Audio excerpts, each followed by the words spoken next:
Querido, você pode pegar a sua Bíblia e abrir no livro de Mateus. Creio que hoje vai ser bem pontual, irmãos. Amém? Não vou cansá-los, não vou pregar até tarde não, mas eu tenho certeza que vai ser uma bênção se você for exatamente o que nós vamos ler aqui. Tá bom? Mateus 5,3 diz assim: Bem-aventurados os humildes de espírito, porque deles é o quê? De quem é o reino dos céus? Ou pobres de espírito. E o que que os humildes e pobres de espírito ganham? O reino dos céus. Amém? Podem sentar, queridos, em nome de Jesus.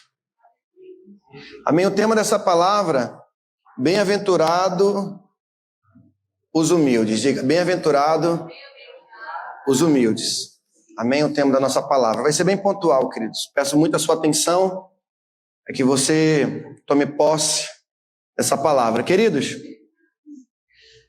essa palavra veio no meu coração como uma flecha essa semana, porque nós esquecemos, muitas vezes, do reino de Deus.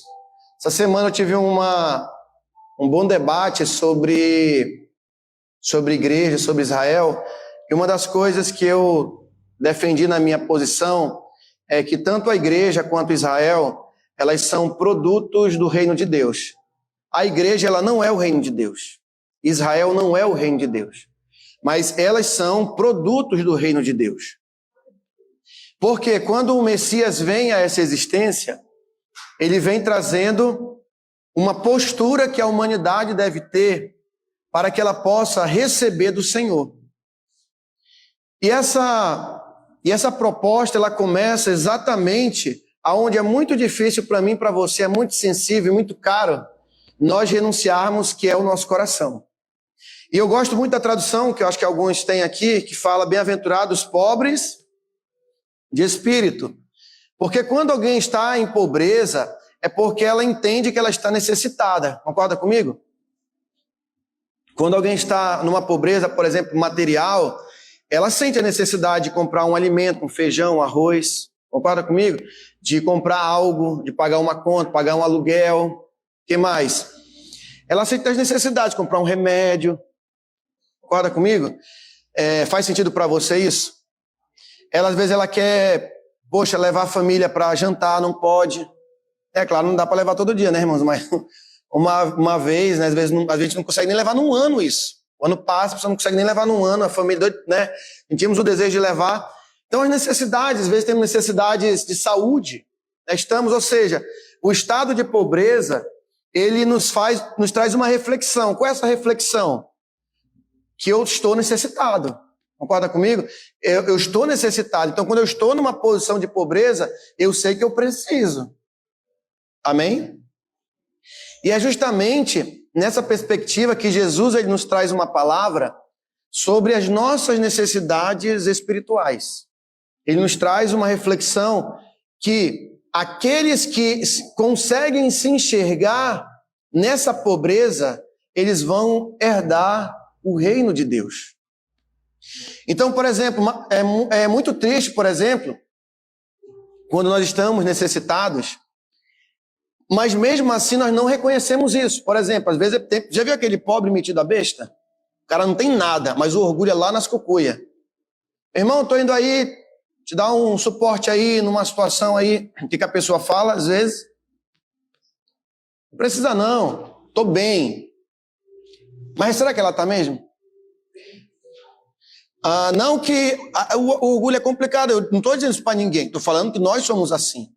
Às vezes, né, quantas vezes até nós como filhos, o pai chega com a gente está precisando, mas pelo orgulho, para não ter que mostrar talvez uma imagem que está necessitado, pai, meu filho, eu vim aqui para lhe ajudar, como é que estão as coisas? Não, papai, está tudo bem, papai. Mas às vezes está tudo vazio lá, né? Nega aquela ajuda. Mas infelizmente nós somos também levados espiritualmente a agir dessa forma. Jesus está batendo na nossa porta, dizendo assim, você precisa enxergar o seu estado, e eu estou aqui para te dar muito mais do que você pode imaginar. Mas a gente não consegue enxergar o nosso estado de pobreza. E esse, irmãos, é um grande ponto que o reino das trevas trabalha muito nesse mundo. Que nós não venhamos enxergar o nosso estado de pobres pecadores. Mas eu fui salvo, mas continuamos ainda no estado de pobreza, de necessidade. Porque a salvação, ainda que nós venhamos recebê-la em um momento específico, mas o processo de salvação, ele continua. Digo, o processo de salvação, ele continua. Porque se fosse a ideia só nos salvar, levantar a mão, aceitar Jesus e estava tudo bem, então por que Jesus não nos leva logo? Não nos mata todos nós e nos leva logo para o seu reino e ressuscitamos todos. Ou nos arrebata logo de uma vez, né? E seremos transformados de uma hora para outra. Mas não é assim que funciona. É porque a cada dia eu estou num processo, falamos hoje, nesse estudo você vai também ter noção da santificação. A todo dia eu estou tirando o velho homem. Irmãos, e é triste nós não entendermos essa doutrina tão profunda. Porque o reino de Deus é de quem? Dos pobres de espírito. Por isso que a nossa oração, ela tem que ser uma oração sempre de quebrantamento. Nós sempre estamos em um estágio de pobreza em relação a Deus. O salmista, nós estamos lendo, né? O salmista, o que ele vai dizer? O salmista nos ensina, ele fala muito sobre essa humilhação. Senhor, eu estou clamando, eu estou me humilhando. Porque o salmista, como uma espécie de Messias, ele mostra o estado do ser humano. E o Messias, em parte, ele assumiu o nosso estado de pecador, embora ele não pecou, mas o Messias assume o nosso estado como pecadores. Então, todos os dias, queridos, nós temos que ter isso no nosso coração, de que eu sou um pobre, que eu não tenho nada, ainda que pareça que eu tenho alguma coisa nesse mundo. E o dinheiro não preenche essa riqueza que só o reino de Deus nos dá. Uma pessoa que é cheia do reino de Deus, ela pode prosperar, mas também não é uma promessa que ela vai prosperar. Agora eu estou falando do financeiro, evidentemente. Claro que uma pessoa também que está no reino, ela tem uma tendência muito grande para prosperar financeiramente. Por quê? Porque ela é uma pessoa que ela tende o quê? A obedecer. Concorda comigo? Ela tende a ser uma pessoa melhor na sua caminhada. Quem está entendendo, diga amém. Então, essa mensagem ela é tão profunda e ela está como uma abertura da mensagem do Sermão do Monte, porque não tem como eu receber outras benesses do reino de Deus se não houver humildade no meu coração, se não houver pobreza no meu coração. Por isso que junto com esse ensino do Sermão do Monte, ele brota um outro ensino profundo chamado gratidão. Inclusive, o meu debate como eu falei, sobre esse assunto de Israel e igreja, ele se deu justamente na questão da escatologia, porque eu tenho um conhecido que ele defende a posição que no reino milenar do Messias não haverá sacrifícios de animais ali no templo, né? Eu defendo a ideia e a compreensão de que, segundo Zacarias, segundo Ezequiel, lá no templo milenar, no tempo que o Messias estiver reinando aqui na terra, as nações subirão a Jerusalém para oferecer um sacrifício, chamado sacrifício de gratidão.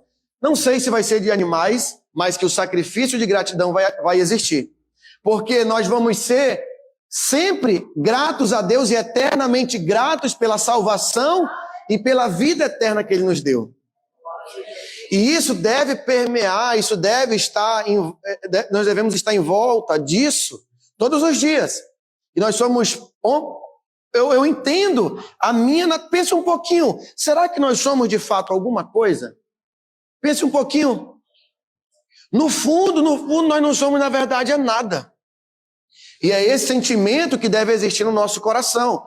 Então, quando eu entendo essa pobreza, eu caio de joelhos prostrado, me apóstolo, dizendo, Senhor, só Tu pode me dar a verdadeira riqueza.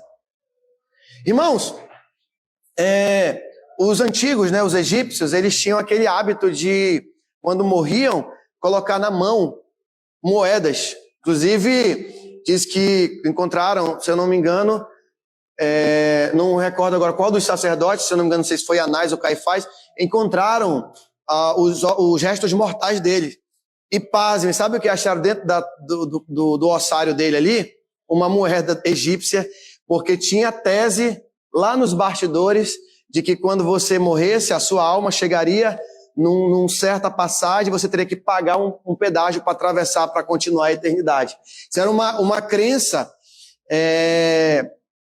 como é que chama, meu Deus? Helenística, que é aquela mistura do judaísmo com a crença grega, né? Então, de que quando a minha alma partisse, ali eu iria atravessar. O homem sempre querendo dar um jeitinho, né? Nada muito diferente do espírito de muitos brasileiros nossos, né? Me incluindo nisso. O brasileiro é conhecido de dar o velho jeito, só que naquele dia não tem jeitinho, não. Tem que ser do jeito, diga assim, do jeito de Jesus. Então, queridos, eu fico impactado com essa palavra porque isso me educa, isso me torna humilde. Quando eu tenho esse sentimento no meu coração, eu aprendo a tratar as pessoas melhor. Aprendo ou não aprendo? Aprendo. Eu lembro da pastora Graça, nossa irmã que já descansa no Senhor, que foi pastora da missão lá na Betel, ela falava assim, Milord.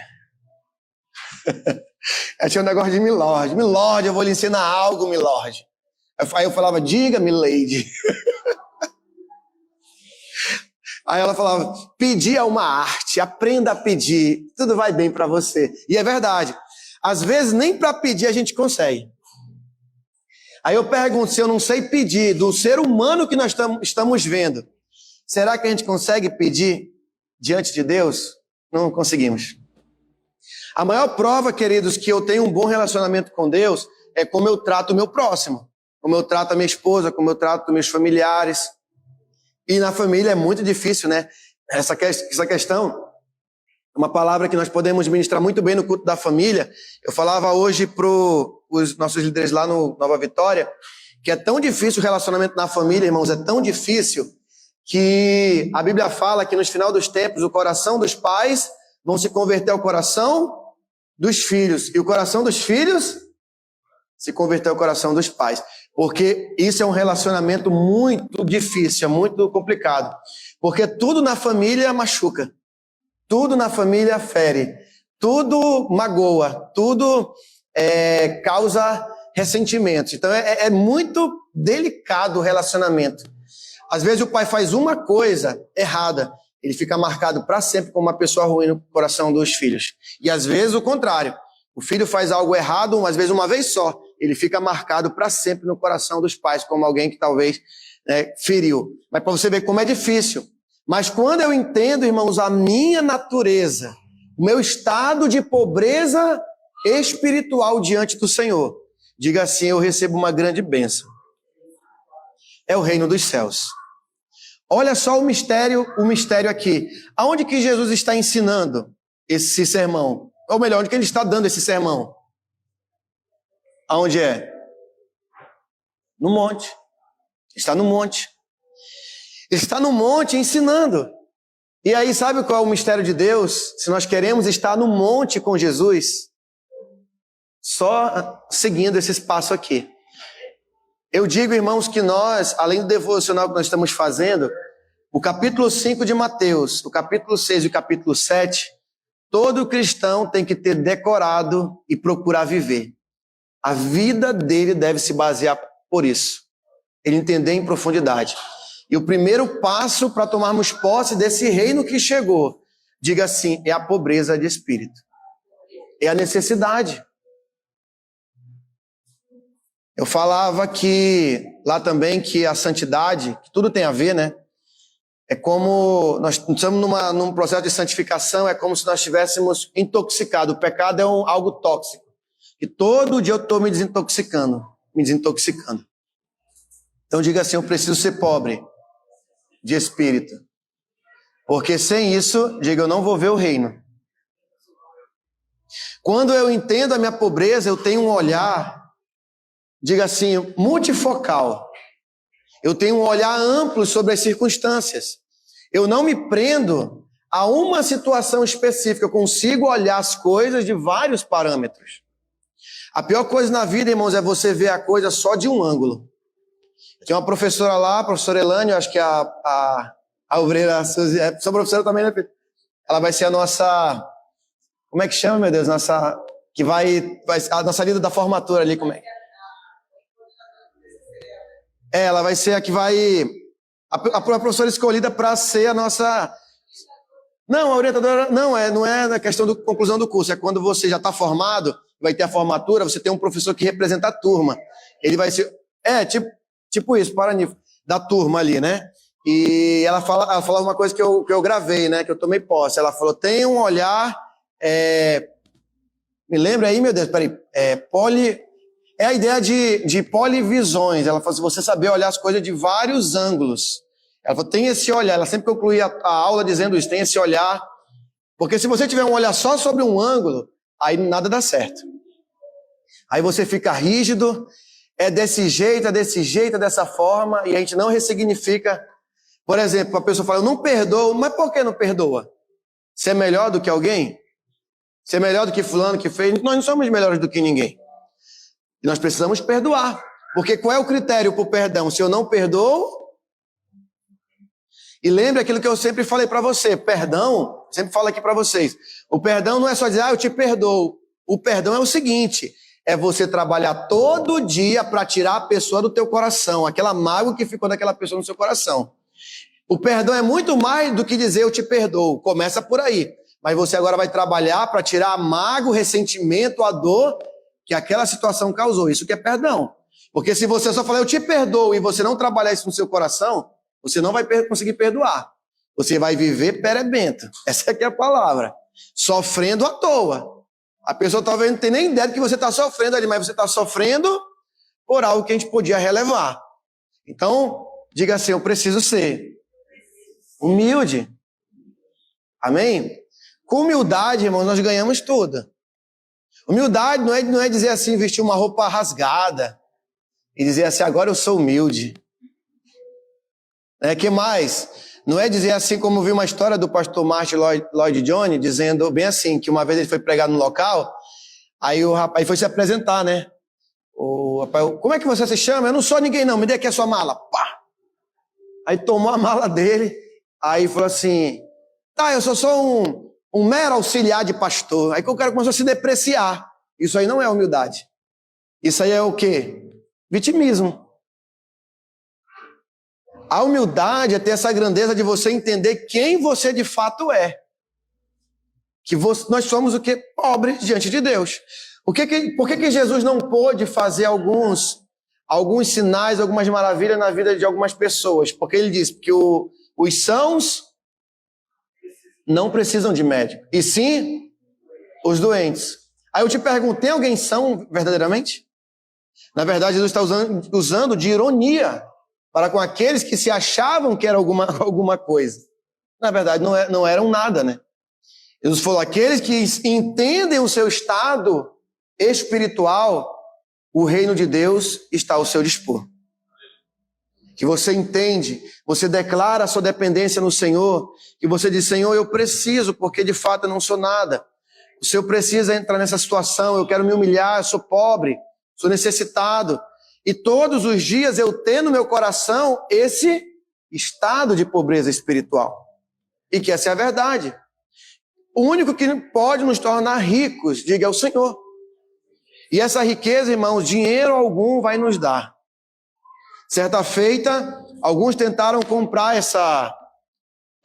esse dom, né? E o que Pedro vai dizer? Que o teu dinheiro seja para a tua perdição, porque tentaste comprar com aquilo que é contaminado o dom de Deus. Então, Pedro amaldiçoou aquelas pessoas, que esse teu dinheiro aí seja para a tua maldição, porque tentaste comprar o dom de Deus pelo dinheiro perecível. Então, o reino de Deus está aí. Ele chegou. E o reino de Deus tem que ser vivido todo dia.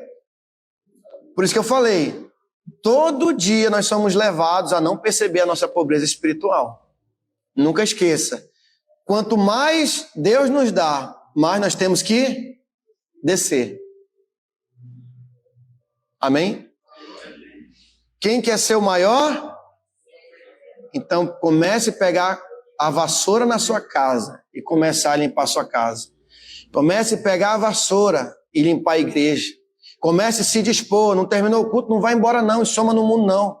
Tem que limpar alguma coisa? Apóstolo? Começa por aí. Tem que ter humildade. Não tem problema nenhum. Eu te limpar a lixeira, problema, claro que também não prova humildade em ninguém, isso não prova. tá bom? Isso não prova também, tá bom? Mas quem é humilde e entende a sua situação não tem problema em cooperar. Não tem problema em lavar a cueca do marido.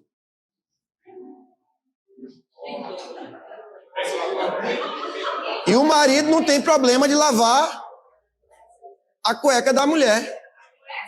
Não, cueca. Lá em Portugal é cueca. É, Portugal. Lá tem a cueca feminina, masculina e feminina. Em Portugal. Tem problema. O marido não tem problema de se dispor para a esposa. O discípulo tem a humildade. Ele não faz isso por causa do homem, não. Ele faz isso por quem? Pelo Senhor. Na verdade, a gente esquece isso, né?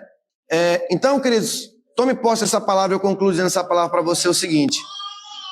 Tome posse dessa pobreza que nós possuímos. E que ela vai ser sempre, porque até a vinda dele, que ele vai, assim, no sentido dele nos enriquecer e arrancar de nós aquilo que o pecado nos causou. Por isso que essa mesa está colocada aqui para dizer que o reino ele chegou.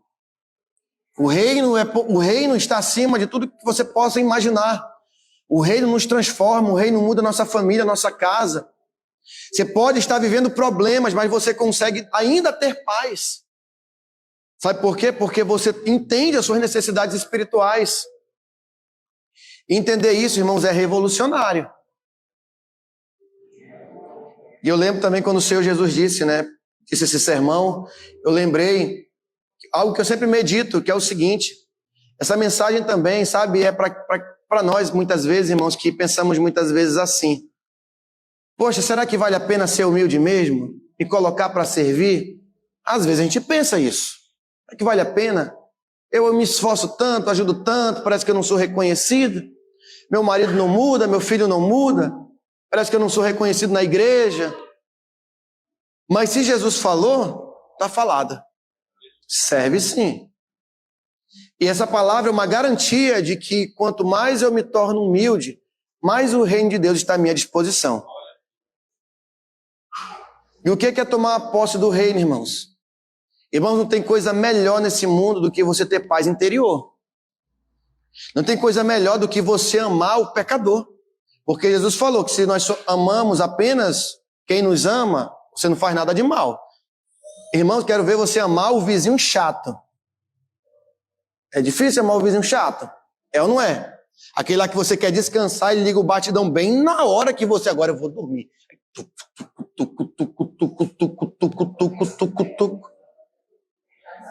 É aí que você tem que amar É aí que você está se colocando na posição para ser pobre de espírito. É quando às vezes, até no último caso, a gente não tem nada, mas do nada a gente tira a força. Senhor, eu não tenho, mas eu vou cooperar. E é com um sorriso, irmão, não é dando com raiva, não. É dando com amor.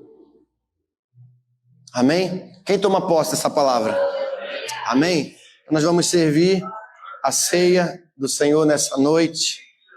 E eu peço que você tome posse desse reino maravilhoso. Irmãos, Jesus falou que não se coloca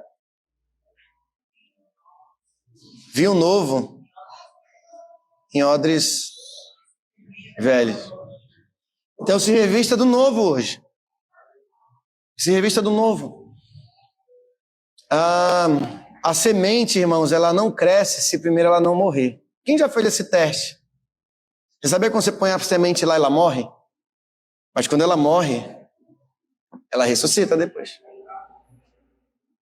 Se permita morrer para si mesmo.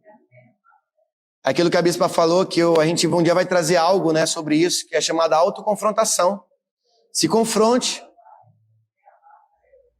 Por isso que aquela mensagem ali da cruz, ela é tão viva, Porque senão, irmãos, a gente não consegue ser bênção no trabalho, porque tem no trabalho ou não tem pessoa difícil?